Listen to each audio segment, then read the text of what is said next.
वो आए जिनके आने की ज़माने को ज़रूरत थी। वो आए जिनके आने की ज़माने को ज़रूरत थी। वो आए जिनकी आमद के लिए बेचैन फितरत थी। वो आए नगमे दाऊद में जिनका तराना था। वो आए नगमे दाऊद में जिनका तराना था। वो आए जिनके लिए बेताब सारा ज़माना था। वो आए मुज़तरिब थी जिनके लिए वादी बतहा। वो आए जिनकी बशारत दे गए हजरत ईसा। वो आए जिनके दम से अर्श आज़म पर उजाला था। वो आए जिनके कदमों के लिए काबा तरसता था। कुरान के पारों में तेरे नाम का चर्चा, कुरान के पारों में तेरे नाम का चर्चा है। चांद सितारों में तेरे नाम का चर्चा। हर सिमत दरूदों की सलामों की है लड़ियां। गलियों में बाजारों में तेरे नाम का चर्चा। गुलशन की हर एक रंग में गुल में तेरी खुशबू। रंगीन बहारों में तेरे नाम का चर्चा। मौजों की रवानी में तलातुम में बहर में खामोश किनारों में तेरे नाम का चर्चा। गिल्मा में मलाइक में फिरदौस में हूरों में जन्नत के नजारों में तेरे नाम का चर्चा। कहता है कमर फिर वो कभी उंगली उठाए, उंगली के इशारों में तेरे नाम का चर्चा। मस्जिद हो के मेहराब मिंबर के मुसल्ला हमको मिला चारों में तेरे नाम का चर्चा। सिद्दीक में फारूक में उस्मान में अली में आका तेरे यारों में, आका तेरे यारों में तेरे नाम का चर्चा। असहाब में तखसीस है असहाब में इन चारों की वरना सारे तेरे यारों में तेरे नाम का चर्चा। बलगल उला बिकमालिही, बलगल उला बिकमालिही कशफत दुजा बिजमालिही हसनत जमीउ खिसालिही सल्लु अलैहि व आलिही। मुअज़्ज़ज़ हाज़रीन, जैसा कि ये महीना रबीउल अव्वल का महीना चल रहा है और ये महीना वो महीना है कि जिसमें इमामुल अंबिया हजरत मोहम्मद मुस्तफ़ा सल्लल्लाहु अलैहि वसल्लम की विलादत मुबारक हुई। इसी महीने के अंदर आप अलैहिस्सलातु वस्सलाम की पैदाइश मुबारक हुई और इसी महीने के अंदर आप सल्लल्लाहु अलैहि वसल्लम की वफात मुबारक हुई। तो ये महीना आप अलैहिस्सलातु वस्सलाम की खुसूसी तौर पर मुनासबत रखता है। आप अलैहिस्सलातु वस्सलाम इस महीने के अंदर मबूस हुए, पैदा हुए। आप अलैहिस्सलातु वस्सलाम का पैदा होना यकीनन इस दुनिया के अंदर रहमतों का जाहिर होना है, इस दुनिया के अंदर हिदायत के चिराग को रोशन करना है। आप अलैहिस्सलातु वस्सलाम की पैदाइश दुनिया के अंदर एक हिदायत का चिराग, एक हिदायत का सूरज तुलू हुआ है। जिस दिन आप अलैहिस्सलातु वस्सलाम की पैदाइश मुबारक हुई उस दिन की सुबह वो हिदायत का सूरज तुलू हुआ। बीबी आमना फरमाती हैं कि मुझे कुछ देर के बाद पता चला कि मैं हामिला हूं, क्योंकि हमल ऐसा होता है कि जब बच्चा पेट के अंदर होता है तो माँ को तकलीफ होती है, माँ को पता चल जाता है कि मैं हामिला हूं। लेकिन मेरा हमल अजीब था, मुझे कोई तकलीफ महसूस ही नहीं हो रही थी। पेट के अंदर मेरा बच्चा है, मुझे कोई दिक्कत और कोई परेशानी नहीं हो रही। और दीगर किताबों के अंदर ये लिखा हुआ था कि जब नबी आखिरुज़्ज़मा पैदा होंगे तो उनके वालिद के चेहरे पर एक नूर चमकेगा। मदीना की मक्का की औरतें ऐसे नौजवान की तलाश में रहती थी। चुनांचे हजरत अब्दुल्ला जो आप अलैहिस्सलातु वस्सलाम के वालिद थे, आप मक्का से मदीना के अंदर जा रहे थे कि एक फातिमा नामी औरत आपसे मुलाकात करती है। उस औरत ने, उस यहूदी औरत ने आपके चेहरे पर वो नूर देखा, वो रोशनी देखी और उस औरत ने हजरत अब्दुल्ला के सामने अपने आप को पेश किया और कहा, ए अब्दुल्ला, मैं आपके साथ अपना निकाह करना चाहती हूँ, आप मुझसे निकाह कर लीजिए। लेकिन अब्दुल्ला ने पैगाम निकाह को ठुकरा दिया, रद्द कर दिया।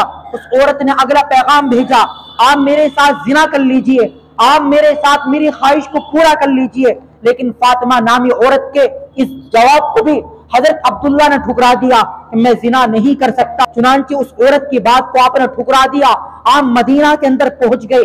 मदीना के अंदर एक कबीला आबाद था जिस कबीले का नाम बनु जहरा था। उस कबीले के अंदर एक नौजवान लड़की, एक हसीनो जमील औरत, एक खूबसूरत लड़की जिसका नाम आमना था, उसके वालिद ने हजरत अब्दुल्ला के साथ पैगाम निकाह भिजवाया और बीबी आमना का निकाह इन अब्दुल्ला के साथ कर दिया। चुनांचे मदीना से आप मक्का के अंदर वापस आने लगे। वही फातिमा नामी औरत आपसे मुकाबला करती है, आपके सामने पेश होती है और कहती है, ए अब्दुल्ला, जो चेहरे पर मैं पहले नूर और रोशनी देख रही थी, वो आज रोशनी तुम्हारे चेहरे पर, वो नूर आज तुम्हारे चेहरे पर नहीं है। वो नूर क्या था, वो रोशनी क्या थी? इस औरत को मालूम था कि नबी आखिरुज़्ज़मा के वालिद हैं, ये नबी आखिरुज़्ज़मा के वालिद बनने वाले हैं, लिहाजा अगर मैं इनके साथ निकाह कर लेती या ये मेरे साथ जिना कर लेते तो मैं इस फजीलत को हासिल कर लेती, नबी आखिरुज़्ज़मा के मैं अम्मा बन जाती। लेकिन अल्लाह रब्बुल इज्जत हरगिज ऐसा नहीं करना चाहते थे। अल्लाह रब्बुल इज्जत एक नबी आखिरुज़्ज़मा के वालिद इस तरह का अमल करे, अल्लाह रब्बुल इज्जत हरगिज इस बात को गवारा नहीं कर सकते थे। चुनांचे बीबी आमना के साथ हजरत अब्दुल्ला का निकाह हो गया। आप अलैहिस्सलाम की पैदाइश मुबारका से 3 माह पहले आपके वालिद हजरत अब्दुल्ला का साया आपके सर मुबारक से उठा लिया गया। 3 महीने पहले आप अलैहिस्सलाम की विलादत से 3 महीने पहले आपके वालिद की वफात हो गई। चुनांचे हजरत बीबी आमना फरमाती हैं कि जब मेरे पेट के अंदर बच्चा था, हमल था, तो मैं कुछ अजीब से वाकयात देख रही थी। मिसाल के तौर पर जब मैं बाहर जा रही हूँ तो मैं दरख्तों को देखती थी, दरख्त झुक जाते थे, दरख्तों को मैं झुका हुआ देखती थी। अगर मुझे दोपहरी के अंदर, सूरज के अंदर, धूप के अंदर अगर मुझे कोई काम करना होता था तो मैं देखती एक बादल सा टुकड़ा मेरे सर पर आता, मेरे ऊपर साया कर लेता और मैं काम कर लेती। काम सफारी हो जाती तो वो बादल का साया, जो टुकड़ा बादल का था, वो मेरे सर पर से हटा दिया जाता था। जब मैं पानी लेने के लिए जमजम के चश्मे पर पहुंचती तो मैं एक अजीब सी बात देखती कि चश्मे जमजम का जो पानी था, मेरे आने पर वो पानी ऊपर आ जाता था। जब मैं पानी भर लेती वो पानी नीचे पहुंच जाता था। इस बात को देखते देखते मुझे औरतें रोका करती थी, ए बीबी आमना, थोड़ी देर तू यहाँ ठहरे रख ताकि हम भी अपना पानी भर सके। वो पानी भरती, उसके बाद मुझे इजाजत देती, अरे बीबी आमना अब तू चली जा। ये कुछ वाकयात थे जो मैं देख रही थी। जब मेरी पैदाइश, जब मेरे हमल का, वज़े हमल का बिल्कुल वक्त करीब आया तो मैंने एक आसमान के ऊपर एक सुर्ख सितारा चमकता हुआ देखा। तौरात के अंदर निशानी थी कि जब नबी आखिरुज़्ज़मा पैदा होंगे आसमान पर एक सुर्ख सितारा चमकेगा। चुनांचे जब मेरे पैदाइश का, जब वज़े हमल का वक्त करीब आया, पैदाइश का वक्त करीब आया, तो आसमान पर सुर्ख सितारा चमकने लगा। यहूदियों के अंदर हलबली मच गई, यहूदियों के अंदर एक शोर मच गया और वो सोचने लगे कि अब नबी आखिरुज़्ज़मा की विलादत होने वाली है। चुनांचे उन्होंने यहूदियों के औरतों को देखना चाहा। वो यहूदियों के घरों में दाखिल हुए और कहा कि कोई औरत हामला तो नहीं है। उनको इत्तला हुई कि यहूदियों में से कोई औरत हामला नहीं है। चुनांचे वो एक यहूदी मक्का के अंदर पहुंचा, उसने कुरैश के खानदान से इस बात को पूछा कि तुम में से कोई औरत हामला तो नहीं है। पता चला अब्दुल्ला की बीवी हामला है। चुनांचे कुरैश खानदान से जब उसको ये बात की इत्तला मिली, उसने ऐलान कर दिया, ए लोगों, ये अब नबूवत बनु इसहाक से तब्दील होकर बनु इस्माइल के अंदर आ गई है। बनु इसराइल से तब्दील होकर बनु इस्माइल के अंदर नबूवत बनु इस्माइल के अंदर मुंतकिल हो गई है। चुनांचे ये बात उसने ऐलान कर दिया और आप अलैहिस्सलाम की विलादत का जब बिल्कुल ऐन वक्त करीब आ गया, अम्मा बीबी आमना फरमाती हैं कि हमारे घर के अंदर चराग के अंदर तेल नहीं था, लेकिन मैं कुछ अजीब से वाकयात देख रही थी। मैं अजीब से वाकयात क्या देख रही थी? जब बच्चा हुआ, यानी आप अलैहिस्सलाम जब बच्चा हुआ, मैंने बच्चे को चारपाई पर लिटाया। तो मैंने जब अपने बच्चे को चारपाई पर लिटाया तो बच्चा इस तरह हो गया जैसा कि अल्लाह के हुजूर सजदा कर रहा है, यानी वो बच्चा अल्लाह के हुजूर सजदा कर रहा था। दूसरी बात अजीब सी मैंने ये देखी कि आसमान के सितारे बिल्कुल करीब आ रहे हैं। तीसरी बात मैंने अजीब सी ये देखी, किसरा महल के 14 कुंगरे गिर गए। और मैंने अजीब सी बात एक ये देखी, फारस के अंदर जो आग 1500 साल से जल रही थी, जो कभी बुझती नहीं थी, मेरे बच्ची की पैदाइश होते फौरन वो आग बुझ गई। ईरान के अंदर ये बात बिल्कुल आम हो गई। और ईरान का जो बादशाह किसरा था वो बड़ा एक तरह से पागल सा हो गया। उसने ताबीर करने वालों से उसने पूछा, मुअब्बिरीन से, ताबीर ख्वाब की ताबीर बताने वालों से उसने पूछा कि मेरे महल के 14 कुंगरे गिरे हैं और मैंने ख्वाब देखा है कि कुछ अरबी ऊंट हैं, उन अरबी ऊंट के आगे कुछ घोड़े हैं, वो अरबी ऊंट उन घोड़ों को अरब से दरिया से बिल्कुल पार करके बाहर भगा रही हैं। चुनांचे उस ताबीर करने वाले ने बताया कि असल में अरब के अंदर एक ऐसी हस्ती पैदा हुई है जो जजीरे अरब से बाकी लोगों को बाहर निकाल फेंकेगी। उसने फिर दूसरी बात बताई कि अच्छा मेरे महल के 14 कुंगरे गिरे हैं। उसने कहा कि आपके खानदान तक 14 बादशाहतें रहेंगी, उसके बाद 14 बादशाहतें खत्म होकर ये बादशाहतें उनके पास पहुंच जाएंगी, अरब के लोगों पर पहुंच जाएंगी। उसने शुक्र अदा किया, बड़ा खुश हुआ कि चलो 14 बादशाहतें तक तो हमारे खानदान तक रहेंगी। लेकिन उसको क्या मालूम था कि बादशाह जो बनता बहुत जल्द उसको मौत वाक़ई हो जाती, फिर तीसरा बादशाह बनता उसको बहुत जल्द मौत वाक़ई हो जाती।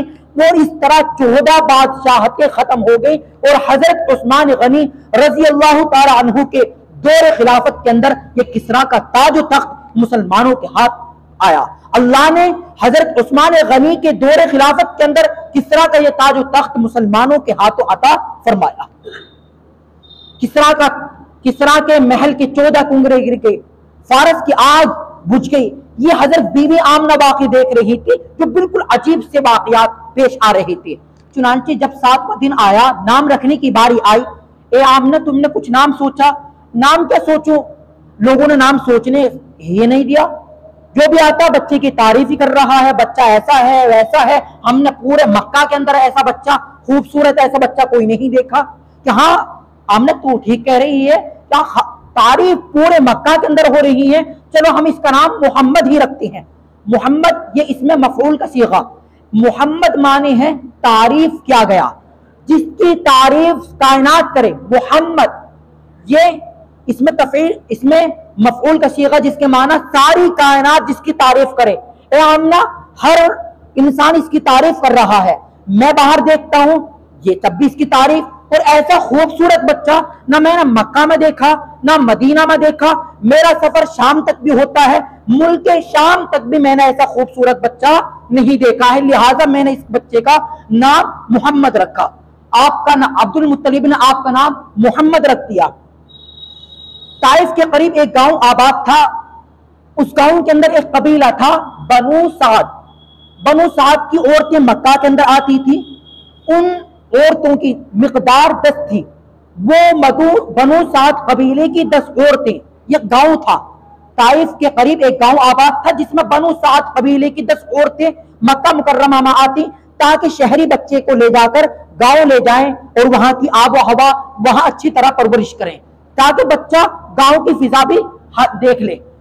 तो उन 10 औरतों में से एक औरत का नाम था हलीमा सादिया रजी अल्लाह ताला अन्हा। आपके जो ऊँटनी थी वो थोड़ी कमजोर थी, पतली थी। आपके पास एक गधई आती, गधी, उस पर सामान्य सफर लादा हुआ था और आपके साथ एक दूध पीता बच्चा और था। चुनांचे आपकी ऊँटनी जो कमजोर थी उसकी रफ्तार भी ज्यादा तेज नहीं थी, बड़ी आहिस्ता आहिस्ता चलती थी।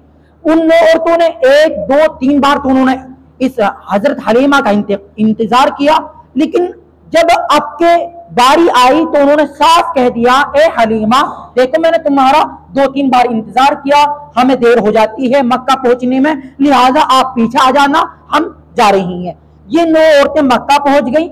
हजरत हलीमा सादिया की चूंकि ऊँटनी थोड़ी कमजोर थी, पतली थी, उसकी रफ्तार भी ज्यादा तेज नहीं थी, तो आपकी ऊँटनी थोड़ी आहिस्ता आहिस्ता चल रही थी। ये 9 औरतें जब मक्का के अंदर पहुंच गई और हजरत मोहम्मद मुस्तफ़ा सल्लल्लाहु अलैहि वसल्लम के बारे में पता चलता, क्योंकि आप तो यतीम हो गए थे, क्योंकि आपकी विलादत से 3 माह पहले आपके वालिद साहब का साया आपके सर से उठ गया था, आप यतीम हो गए थे।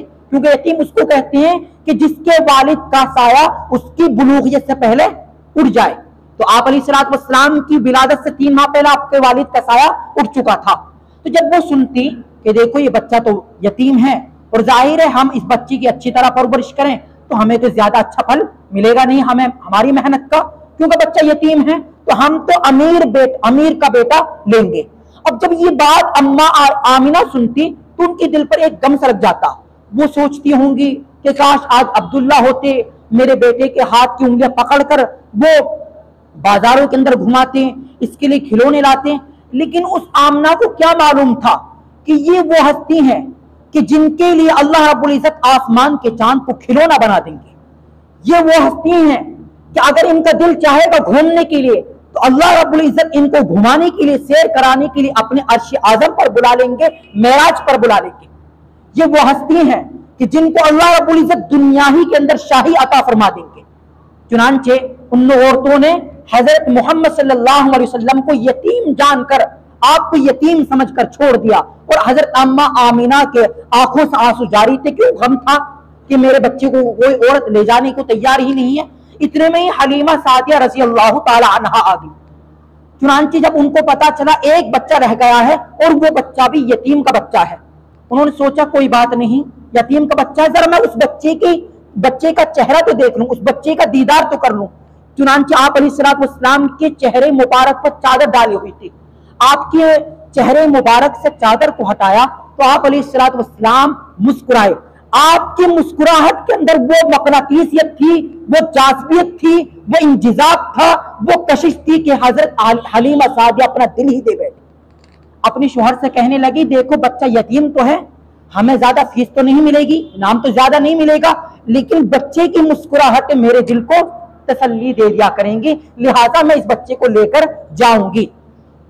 शोहर ने बच्चे को देखा और कहा असल्लाहु अन यजअल लना फीहि बरका, हो सकता है अल्लाह रब्बुल इज्जत इस बच्चे के अंदर हमारे लिए बरकत अता फरमा दे। ठीक, हम इस बच्चे को लेकर चलते हैं। हलीमा आप पीछे बैठे, ऊँटनी को थोड़ा नीचे किया, आप हलीमा पीछे बैठे बच्चे को लेकर, मैं आगे बैठता हूं। शोहर जैसी आगे बैठता है ऊँटनी चलती ही नहीं है। शोहर साहब उतरे, हजरत हलीमा सादिया आगे हो गई, ऊँटनी चल दी। बात समझ में नहीं आई। हजरत हलीमा सादिया को कहा कि पीछे बैठो, मैं आगे बैठकर मैं चलाऊंगा ऊँटनी को। आगे बैठे, फिर ऊँटनी नहीं चलती। बात समझ में नहीं आ रही, ऊँटनी क्यों नहीं चल रही। फिर उतरे, फिर ऊँटनी चल दी। हलीमा एक काम करो, तुम ही आगे बैठ जाओ। बात असल में ऊँटनी ये समझाना चाह रही थी कि ये वो हस्ती है कि अगर तुम इस हस्ती के आगे तुम बैठोगे मैं नहीं चलूंगी, इस हस्ती को आगे मकाम सदारत पर तुम्हें बिठाना होगा, इसको सदर नशी बनाओ तब ही मैं आगे चलूंगी।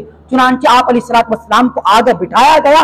फिर ऊँटनी इस तेजी के साथ, वही ऊँटनी जो कमजोर थी, वही ऊँटनी जिसकी रफ्तार हल्की थी, वही ऊँटनी जो पहले रुक गई थी और वो 9 औरतें मक्का के अंदर पहले ही आ गई थी, वह आज वही ऊँटनी जब आप अलैहिस्सलाम उस ऊँटनी पर सवार होते हैं, आज उस ऊँटनी की रफ्तार इतनी तेज हो जाती है, इतनी तेज हो जाती है, बाकी 9 औरतें जो पहले सफर काफी देर पहले जो अपना सफर तय कर चुकी थी, उन 9 औरतों को पहले छोड़ देती है और हजरत हलीमा सादिया आगे निकल जाती हैं। आवाज देती है, हलीमा क्या तूने ऊँटनी बदल ली है?